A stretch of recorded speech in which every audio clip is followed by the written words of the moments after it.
कांग्रेस से नाता तो टूटा, परंतु 50 साल का 3 पीढ़ियों का जो संबंध था उसकी टीस आज भी है। और आज जहां गुस्सा है पार्टी के लिए वहां दर्द भी है। और उदयपुर में जो कुछ हो रहा है उसको देख के पार्टी पे तरस भी आ रहा है। आज यहां पे मैं कुछ बातें कांग्रेस के शीर्ष नेतृत्व से साझी करने के लिए आया हूं, अपने दिल की बात कहने के लिए आया हूं। और जो मेरे दिल की बात है, मैं समझता हूं यही बात बहुत से लाखों करोड़ों कांग्रेस के कार्यकर्ताओं के दिल की बात है, जो शायद उस चिंतन शिविर में रखी ना जा सके, क्योंकि जमावड़ा वहां बड़े शीर्ष नेताओं का है। पर कितने शीर्ष नेता सिर्फ चीयर लीडर का रूप धारण करके रह जाएंगे, या कितने लोग उनमें से सच के ऊपर पहरा देंगे, कड़वी और सच्ची बात कह पाएंगे, ये तो आज और कल का दिन ही बता पाएगा।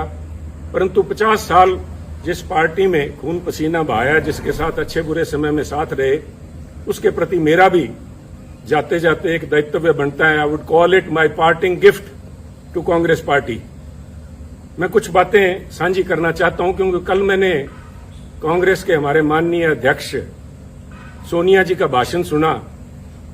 बड़ा भावुक भाषण था और उन्होंने खास तौर पे जो बात कही कि exceptional situations need exceptional solutions. परंतु कल का जो प्रोग्राम मैंने देखा उस चिंतन शिविर का, वो मात्र एक औपचारिकता, एक फॉर्मेलिटी फुलफिल करने से ज्यादा कुछ भी नहीं था। आज समय जब है पार्टी को बचाने का, आज पार्टी का अस्तित्व जो है, party is facing existential crisis, और उस समय हम इस तरह से बिहेव कर रहे हैं जैसे राष्ट्र का दायित्व आज कांग्रेस पार्टी के कंधों पे है। कमेटियां बनाई गई हैं, 6 किस्म की कमेटियां हैं, जो कि फॉरेन पॉलिसी भारत की डिस्कस कर रही है, कोई इकोनॉमिक पॉलिसीज, आर्थिक पॉलिसीज के ऊपर डिस्कशन चल रही है, एग्रीकल्चर पॉलिसी के ऊपर डिस्कशन कर रही है। मेरा मानना है कि बिल्कुल कांग्रेस आज एक मेन अपोजिशन पार्टी है, और हमारा ये फर्ज भी बनता है कि हम इन विषयों के ऊपर हमारी एक राय हो। परंतु उससे भी ज्यादा, जैसे कहते हैं कि घर को सजाने का तस्वुर तो है बहुत, घर को सजाने का तस्वुर तो है बहुत, पहले यह तो तय हो कि घर को बचाएं कैसे। पहले ये तो हम आपस में बैठ के नाता डिस्कस कर लें। मैं अपने आप की आज भी आदत नहीं जाती, मैं आप नेताओं से, कांग्रेस जन से बात कर रहा हूं कि आप ये तो तय करेंगे कांग्रेस को बचाओगे कैसे, क्योंकि अगर बचाने की नीयत होती है और ये एक मात्र औपचारिकता ना होके चिंता, यहां पे ये चिंता का शिविर होना चाहिए था, ना कि चिंतन का। चिंता तो दिखाई नहीं दी।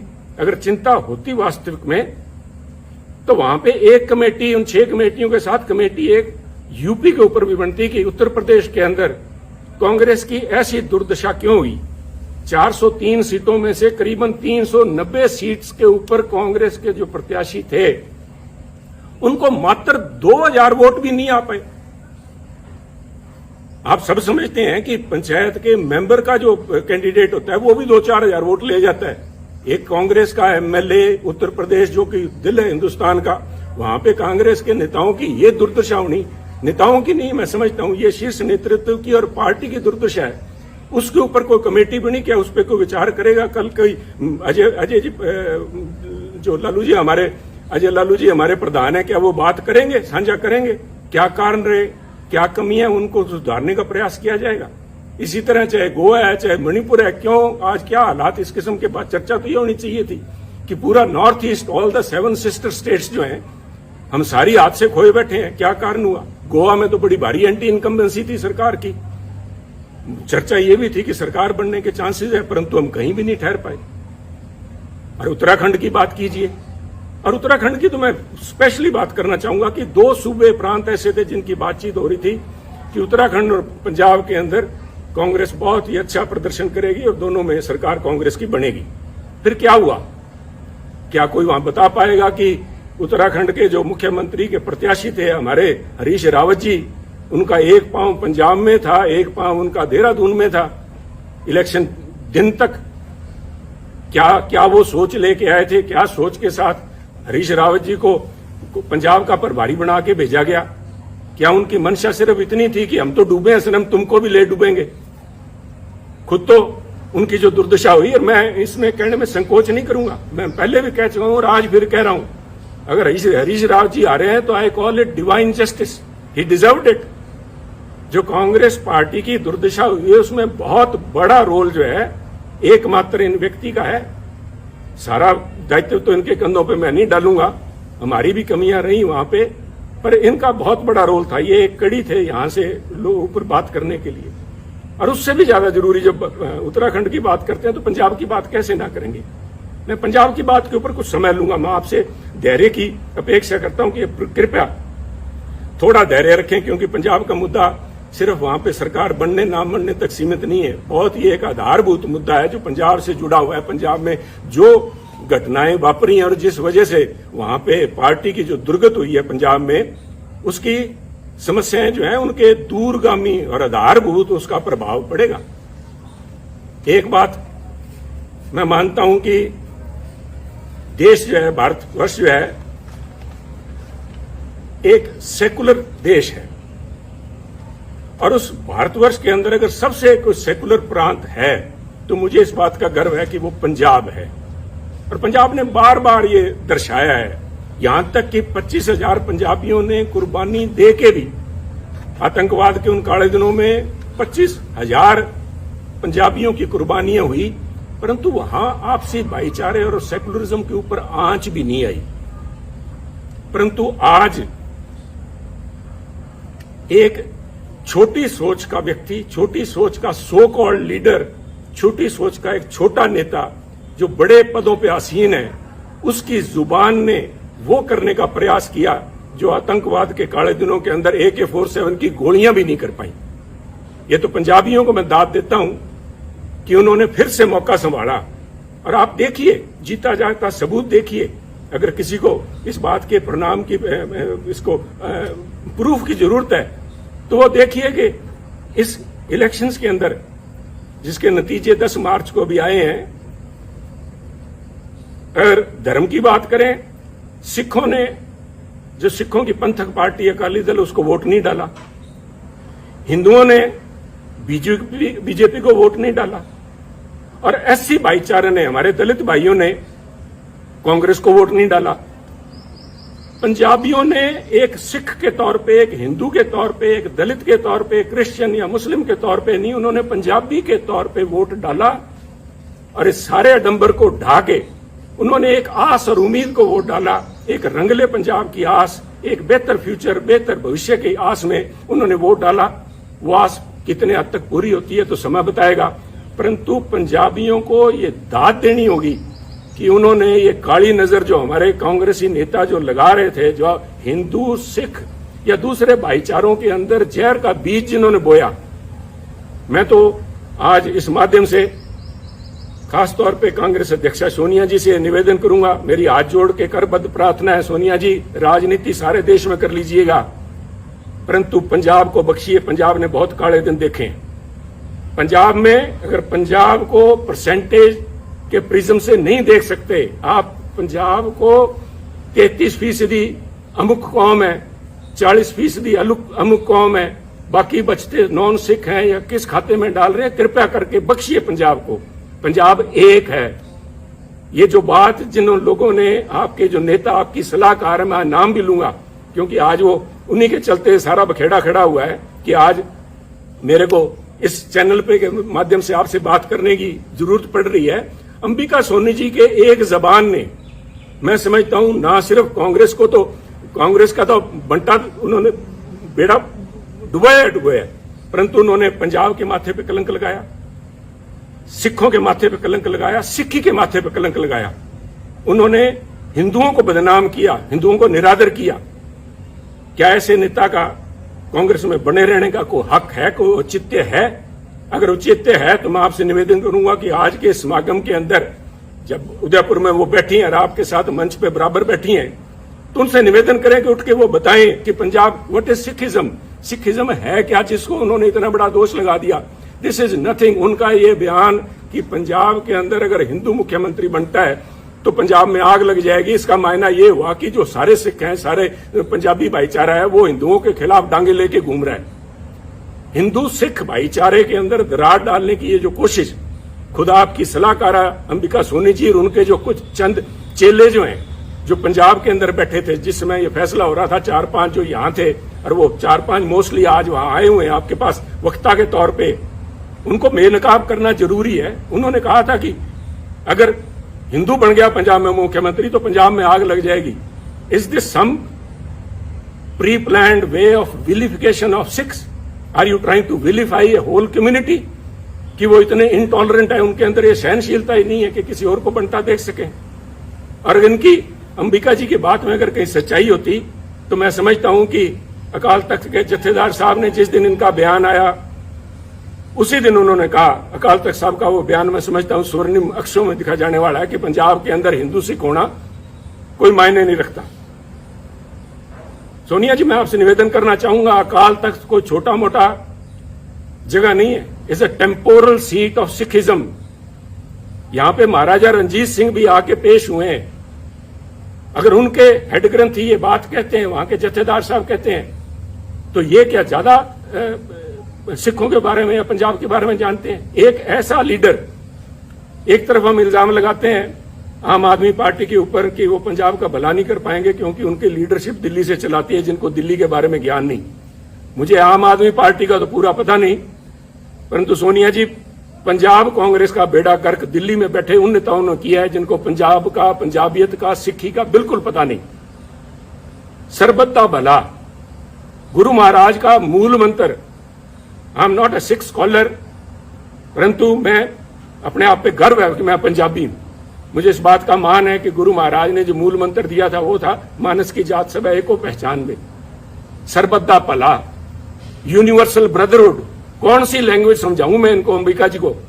कौन सी लैंग्वेज में ये बता पाएंगे, जवाब दे पाएंगे? और इनके जो पिछ लगू वहां पे बैठे हैं, उनसे मैं निवेदन करूंगा कि वो खड़े होकर वहां पे मंच पे बताएं कि किस वजह से पंजाब को बदनाम किया, पंजाबियों को बदनाम किया गया। और ये सोनिया जी, मैं बार बार इस बात पे जोर दे रहा हूं क्योंकि ये हमारी विचारधारा से जुड़ा हुआ मुद्दा है। इसका प्रभाव सिर्फ पंजाब तक सीमित नहीं रहेगा। ये तो आप मान के ले लीजिए कि जब तक इन लोगों से आप पीछा नहीं छुड़ाएंगे तब तक कम से कम पंजाब में कांग्रेस के पांव नहीं लग पाएंगे। ये आप एक मेरी भविष्यवाणी लिख लीजिए, चाहे नोट कर लीजिए मेरी तरफ से। परंतु ये मसला पंजाब तक सीमित नहीं रहेगा। This itself shows fundamental problem which is Congress is facing today. आप अपनी चाल ही भूल गए। आप अपने आप को, आप पे इल्जाम लगते हैं कांग्रेस पार्टी के ऊपर सूडो सेकुलरिज्म के, कभी सॉफ्ट हिंदुत्व के, और कभी इस किस्म के बयान आ जाते हैं जिनको कुछ लोग कहेंगे मेजोरिटेरियन एक्सट्रीम लिए बैठे हैं आप। इन बातों का आपके ऊपर जो प्रभाव पड़ेगा वो मैं समझता हूं, आप इन सारे जो इल्जाम लगते हैं आप इनको तस्दीक कर रहे हैं। ये लोग आपके पास मंच पे बैठे हैं, यू आर विटिंगली और अनविटिंगली एंडोर्सिंग देयर व्यू।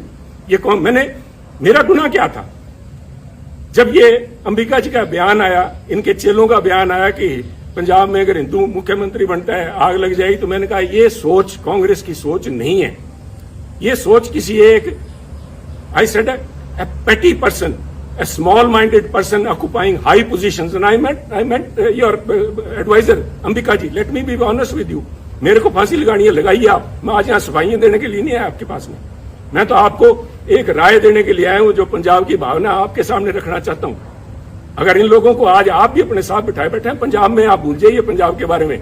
इनको ना सिर्फ सिख, ना सिर्फ हिंदू, बल्कि पंजाब का एक एक बच्चा इनको कोसेगा और इनको ये परिणाम भुगतने पड़ेंगे, अंबिका जी को और इनके इन चेलों को, जिन्होंने यहाँ पे पंजाब कांग्रेस भवन में या होटल के कमरों में जाके अजय माकन जी को या हरीश रावत और उनको हरीश बायतू को जाके जो कहा था, इसका देना आपको देना पड़ेगा। परंतु आज अगर आप भी नहीं समझते, पंजाब के लोगों ने आपको जो कुछ दिखाया है उसके बाद भी अगर नहीं समझे, और आप आज भी, जैसे मैं समझता हूं it was a poor attempt to portray Congress as BSP in Punjab. आपने निर्णय, राहुल जी ने लिया, बड़ा अच्छा निर्णय था, सबसे पहले स्वागत मैंने किया था, that he has broken a glass ceiling. पर जिस तरीके से उसको प्रस्तुत किया गया, तो लोगों ने कहा कि अगर हमने जात पात और जाति के आधार पर वोट डालना है तो हम नकली बीएसपी को वोट क्यों डालें, असली बीएसपी को क्यों नहीं डाल लेते। और वही मसला आपके साथ, चाहे आप जब सॉफ्ट हिंदुत्व की बात करते हैं, लोग कहेंगे अगर वोट ही धर्म के नाम पे डालना है तो फिर बीजेपी को क्यों ना डालें, ये नकली बीजेपी को क्यों डालें। तो आप अपनी अपने वजूद पे रहिए। Don't this drift of your intellectual, you are losing the moorings, intellectual moorings. यही तो आपके पास सारा कुछ था। इसी विचारधारा के साथ तो लोग हमारे जैसे जुड़े थे। और आप में दूसरों में फर्क क्या है, इसका कौन जवाब देगा? ये जवाब तो आपको ढूंढने पड़ेंगे। इसके लिए किसी सलाहकार की जरूरत नहीं पड़ेगी। इसके साथ ही पंजाब की जब मैं बात करूंगा, मैं नहीं चाहता था कि मैं अपनी बात करूं। मैं यहां सफाई फिर से कह रहा हूं, मैं सफाई देने के लिए यहां नहीं आया। मैं अपने एक एक शब्द के ऊपर आज कायम हूं। मैंने जब आपको कहा था कि ये जो दिल्ली के अंदर आपके पास लोग बैठे हैं, आपको आंखें दिखा के और बाहर जाके कहते हैं समझौता हमसे करने का प्रयास करिए कांग्रेस अध्यक्षा, उन्होंने ना सिर्फ आपकी पद की गरिमा को ठेस लगाई बल्कि कांग्रेस की सोच को भी ठेस लगाई। मैं आज भी उस बात पे पहरा देता हूं। परंतु मैं इसलिए कह रहा हूं कि मुद्दा मुझे नोटिस दिया गया, सो कॉल्ड नोटिस, वो तो हमको कहें काफिर, ये अल्लाह की मर्जी है। कमाल होगी साहब। मैं तो आपसे ये पूछना चाहता हूं, सोनिया जी शायद आपको मालूम नहीं था, मैं देखिए इतनी बड़ी संस्था है, आपके पास कितने ही पूर्व या एक्टिंग कांग्रेस प्रधान सूबों के रहे होंगे, शायद आपको नहीं पता था कि सुनील के पास कोई भी पद नहीं है। जब आपने सुनील के खिलाफ एक फरमान जारी किया कि सुनील को पार्टी के सभी पदों से निलंबित किया जाता है, मेरे पास पद था कौन सा साहब? मेरे पास तो एक विचारधारा है, वो आज भी मेरे पास है। मैं अपनी बात पे आज भी खड़ा हूं। आप कहीं बदल गए होंगे, आपकी सोच बदल गई होगी। सुनील तो जाखड़ तो जहां खड़ा था वहीं खड़ा। ये हमारी कमजोरी है, यही हमारी स्ट्रेंथ है। हम तो जहां हैं वहीं खड़े हैं। परंतु जिन्होंने, वो कहते हैं कि आपने संबंध विच्छेद नहीं किया सुनील जाखड़ से, आपने दिल तोड़ा है। दिल भी तोड़ा तो तूने सलीके से न तोड़ा, बेवफाई के भी कुछ आदाब होते हैं। नोटिस दे रहे हो सुनील जाखड़ को, 50 साल 3 पीढ़ियों का संबंध है। मुझसे बात करने में किसी को शर्म आ रही थी? ये मैं सारे जवाब आपको दे सकता था, परंतु मैं आज जवाब देने के लिए नहीं आया। मैं जो बात देने का आपसे कहने के लिए आया हूं, जिस क्या कहूं मैं, मजाक कहूं या इसके ऊपर तरस आता है मुझे, मुझसे आपने मुझे नोटिस दिलाया, कि ऐसे व्यक्ति से नोटिस दिलाया, और इस बात के लिए नोटिस दिलाया कि मैंने आपकी सलाहकारा के खिलाफ अपशब्द बोले हैं। चलो मैंने तो आपकी सलाहकार अंबिका जी के खिलाफ जो कुछ बोला ना बोला, पर नोटिस इससे दिलाया आपने। तारिक अनवर जी एक बड़े सुलझे हुए परिपक्व नेता हैं, उनका तो आपको ध्यान होगा कि वो 1999 में, आज से करीबन 20 साल से ज्यादा पहले, कांग्रेस छोड़ के चले गए थे। आपको ये भी पता होगा कि वो क्यों छोड़ के गए थे। वो ये कह के छोड़ के गए थे कि सोनिया गांधी एक विदेशी महिला है, और विदेशी महिला अगर इंडियन नेशनल कांग्रेस की अध्यक्षा बनती हैं तो मैं उसे कदापि सहन नहीं कर सकता। और यही तारिक अनवर साहब, संगवा साहब और पवार साहब के जाके इन्होंने सरकार अपनी पार्टी बनाई थी। आप भूल गए क्या? कोई आपको बताने वाली, ये सलाहकार आपकी बताने वाली थी नहीं क्या? और ये क्या बताएंगी साहब? वो कहते नहीं, यहां तो और हर शाख पे उल्लू बैठा है।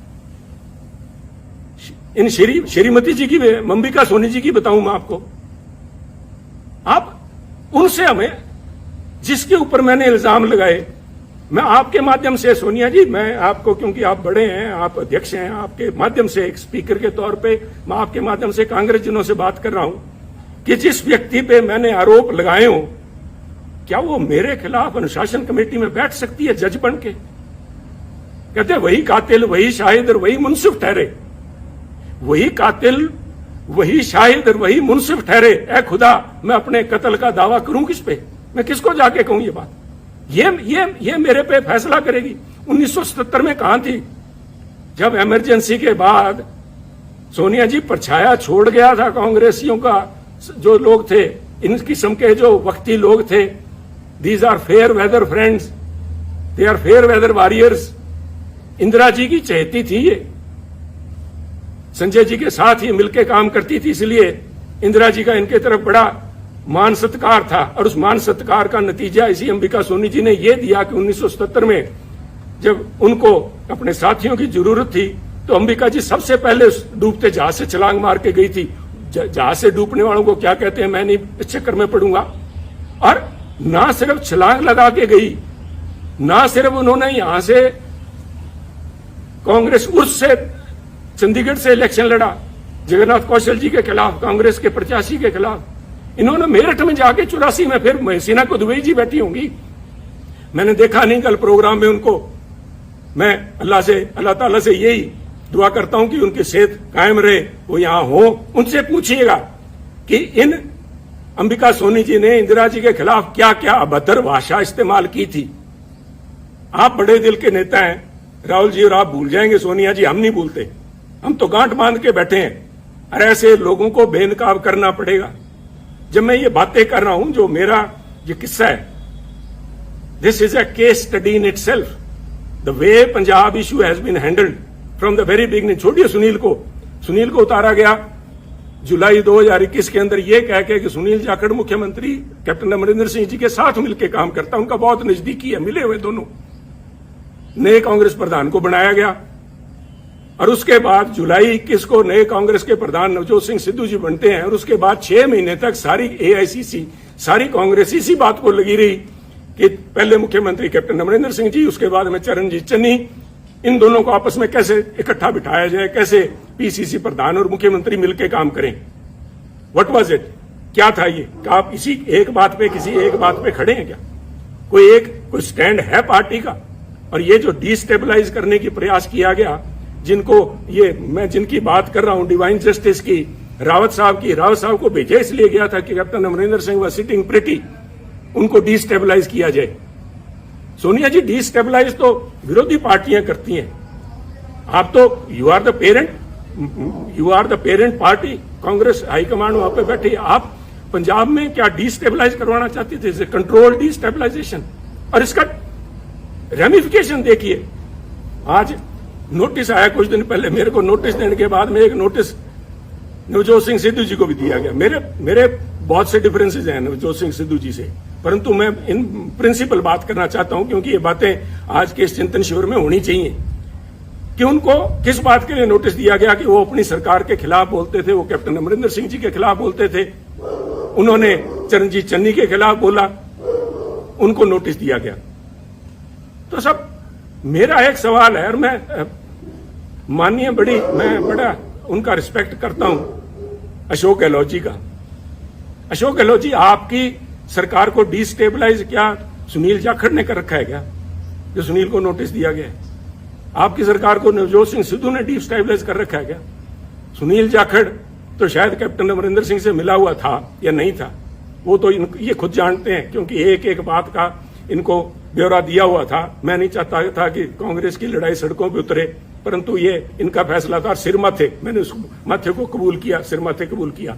परंतु नवजोत सिंह सिद्धू तो सिर्फ बोलते ही हैं, और आपके यहां तो गहलोत साहब हर 15वें दिन आपको बताना पड़ता है राजस्थान की जनता को कि मैं अभी मुख्यमंत्री रहूंगा। और जिन लोगों ने मानेसर में जाके महीना तक कैंप किए रखा, आपकी सरकार के ऊपर ही एनफोर्समेंट डायरेक्टरेट की रेड करवाई, वो तो आप अच्छे थे कि पंजाब वाले से हालात आपके साथ नहीं बने, आपके भांजे भतीजे के यहाँ 25-30 करोड़ रुपए नहीं मिले, तो आप बच गए। उन लोगों को नोटिस नहीं जाना चाहिए?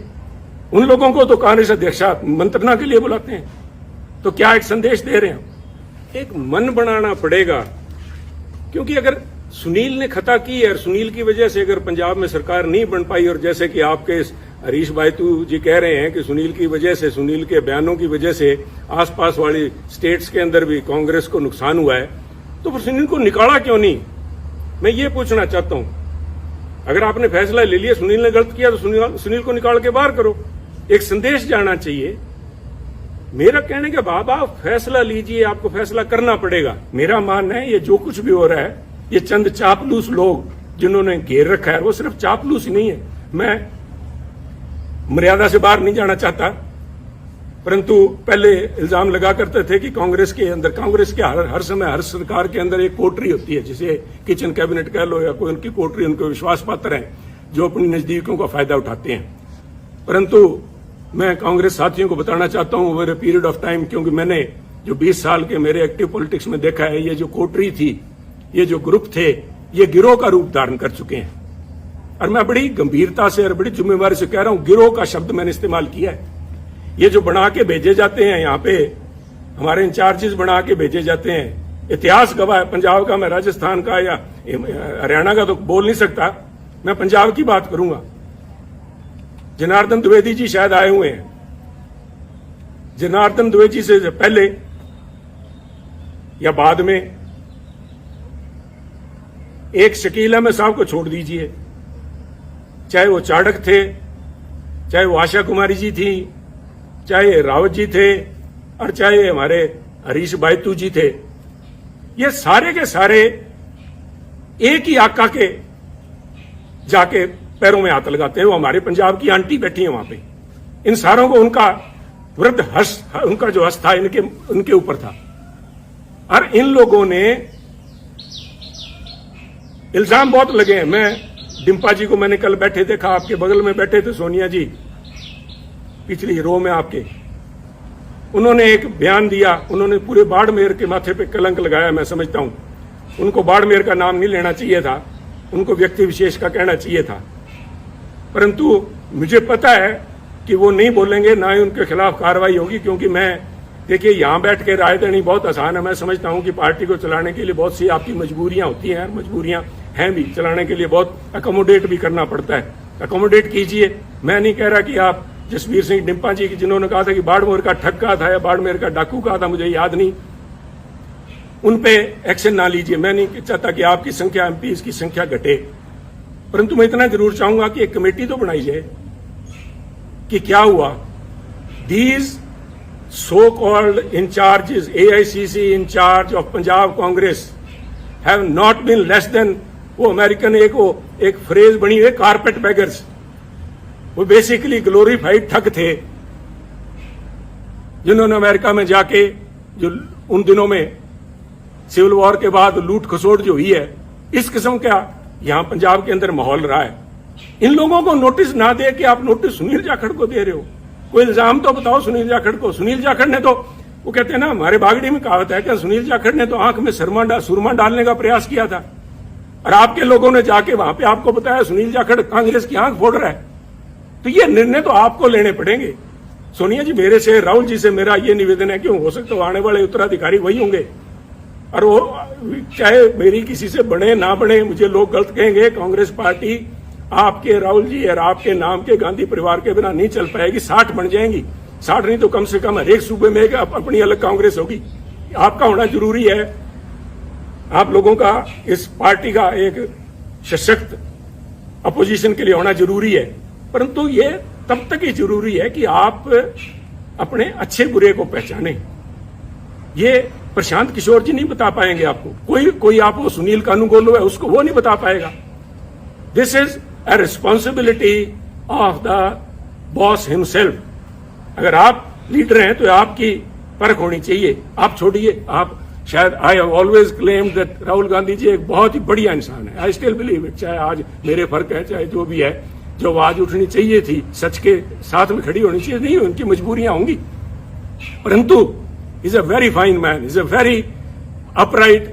और मैं अगर कांग्रेस के इतने साल निभ गया तो उसका बहुत बड़ा कारण राहुल गांधी जी, मैं आज भी मानता हूं। अगर वो और कोई छोटे दिल का व्यक्ति वहां बैठा था, उससे पहले ये तोड़ भी छड़ा, उससे पहले भी वो लेना था। परंतु राहुल जी, आपको भी आजकल एयरक्राफ्ट के अंदर ये सुखोई और वहां पे लड़ाई चल रही है, उनके अंदर एवरी एयरक्राफ्ट, इवन टैंक्स के अंदर भी एक होता है IFF, called identification of friend और फो।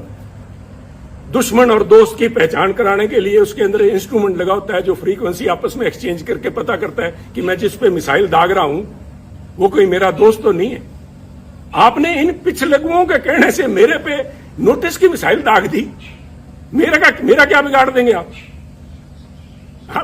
पर आपने अगर पार्टी चलानी है तो ये आपको फैसले लेने पड़ेंगे, ये कमान अपने हाथ में लेनी पड़ेगी।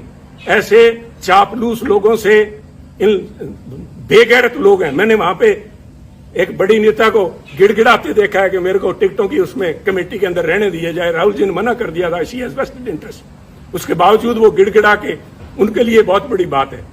परंतु इन चापलूस और बेगैरत लोगों के बीच में रह के मैं समझता हूं हमारी जो कांग्रेस की नेतृत्व है वो गैरतमंद लोगों से बात करना और उनके सलीके को भूल गए हैं। परंतु ये आपको मुबारक हो, ये चापलूस आपको मुबारक हो। एक आखिरी बात कहना चाहूंगा, फैसला लीजिए। फैसले आपने लिए हैं, अच्छे लिए हैं, बुरे लिए हैं, समय बताएगा, फैसले तो लिए हैं। और मेरे फैसले के अंदर जो बात मैं खास तौर पे आखिर में आपसे कहना चाहता हूं, Sunil Jakhar case from notification to your recommendation of the disciplinary committee till the time you have finally asked Sunil to be removed from all positions. It shows what is basically ailing Congress party. आप भी फैसला नहीं ले पाए. ये क्या फैसला था? सुनील से पद ले लिए. क्या पद ले लिए? सुनील के पास कौन से पद थे जो आपने ले लिए? It is because आज भी either you lack conviction or you have doubt whether these allegations are true or not. पर मिसाइल तो छोड़ दी, अब ये तो वापस नहीं आएगी. आपने तो मिसाइल दाग दी. सुनील का तो आपने कर दिया कुंडा. सुनील की गैरत, सुनील का ऑनर, उसके लिए बहुत बड़ी बात है. और जिस दिन आपने नोटिस भेज दिया, मेरा तो आपसे उसी दिन संबंध विच्छेद हो गया. परंतु 50 साल आड़े आते हैं बीच में, इसलिए मैं आपसे संबोधित हूं कि ये कमान अपने हाथ में लीजिए. दोस्त और दुश्मन को पहचानिए. दोस्त दुश्मन नहीं पहचान सकते, कम से कम एसेट और लायबिलिटी तो पहचान लीजिए. एसेट कौन है, लायबिलिटी कौन है? ये लोग आपको कहेंगे कि पंजाब में हमने एक नेशनल एसेट क्रिएट किया. अगर वो एसेट है तो उस एसेट को क्यों नहीं पंजाब कांग्रेस का प्रधान बनाया? क्यों नहीं उसको यूपी में ले गए? हमारे यहाँ तो 17 फरवरी को पंजाब के अंदर इलेक्शन कैंपेन खत्म हो गया था. अगर आपने वाकई जात पात के नाम पे वोट मांगने का ठान ही लिया था पंजाब में, तो यूपी में क्यों नहीं लेके गए मायावती जी को काउंटर कराने के लिए? या already has become an embarrassment. ये फैसले आपको लेने होंगे. और उसके लिए मैं आपका ध्यान, राहुल जी, लेके जाना चाहूंगा पानीपत की पहली लड़ाई बाबर की तरफ. बाबर ने पहली दफा हाथी देखे जब वो पानीपत आया, और एक हाथी को मंगवा के उसने सवारी करने की इच्छा जताई. तो हाथी उनके सामने पेश जब किया गया बाबर के सामने, और हाथी के ऊपर बैठा जब बाबर, तो उसने बैठ के अपने सेनापति से कहा, इसके जानवर की लगाम मुझे थमाओ. तो उन्होंने कहा, जनाब हाथी की लगाम नहीं होती. तो उसका सवाल था निश्चित तौर से कि तो फिर ये चलाऊंगा कैसे? कहते जी, इसकी जो लगाम है, जो इसका जो अंकुश है, वो सामने जो बैठा है, वो जो अंबिका सोनी तारे बैठे हैं या कोई तारिक अनवर बैठा है, उनके हाथ में अंकुश हुआ है. अंकुश है जो प्रौढ़ जिसको बोलते हैं, वो है. तो बाबर ने तब कहा था कि इसको हाथी को बिठाओ और मेरे को नीचे उतारो. तो उन्होंने कहा, क्या बात होगी महाराज? तो उन्होंने कहा, मैं उस चीज की सवारी कभी नहीं करूंगा जिस चीज की लगाम, जिस जानवर की लगाम मेरे हाथ में ना हो, जिस संस्था की लगाम मेरे हाथ में ना हो.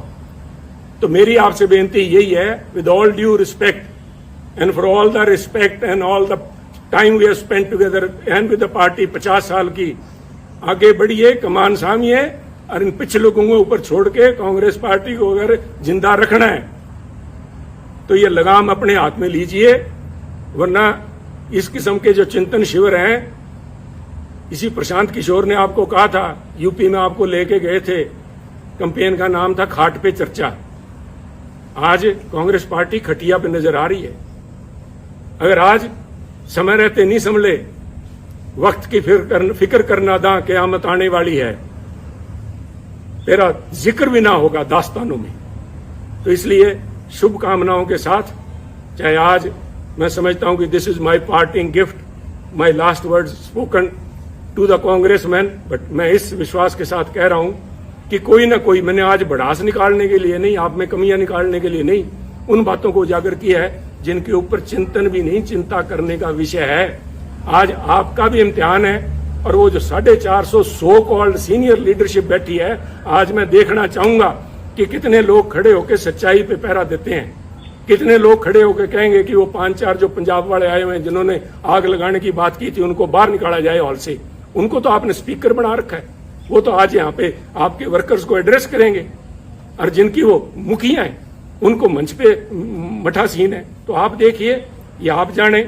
मैं एक दफा फिर से, मैंने पहले भी जिस दिन नोटिस आया था उस दिन कहा था, good luck to Congress party, and today I again say good luck and goodbye Congress. जय हिंद.